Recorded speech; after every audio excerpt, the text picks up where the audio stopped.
BTS এর সবথেকে ছোট সদস্য জিয়ন জাংকুক তিনি বলেছে বাংলাদেশি মেয়েকে বিয়ে করতে চান। আর্মি ক্যাম্প থেকে ফিরে এসেই তিনি বিয়ে করবেন, কারণ তার বিয়ের বয়স হয়ে গিয়েছে অনেক আগে।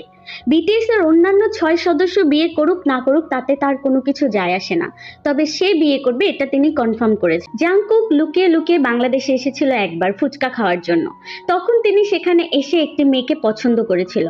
তারপর থেকেই তিনি নির্ণয় করেন যে তিনি এসে সেই মেয়েটিকেই বিয়ে করবেন। জাংকুকের মতামত অনুসারে বাংলাদেশি মেয়েরা অনেক পরিমাণে টক্সিক হয়।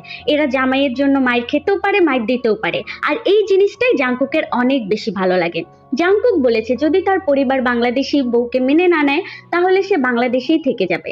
হ্যাঁ, ঠিকই শুনেছেন, শ্বশুরের দেওয়া বাস চালিয়ে হলেও সে তার স্ত্রীকে খাওয়াবে।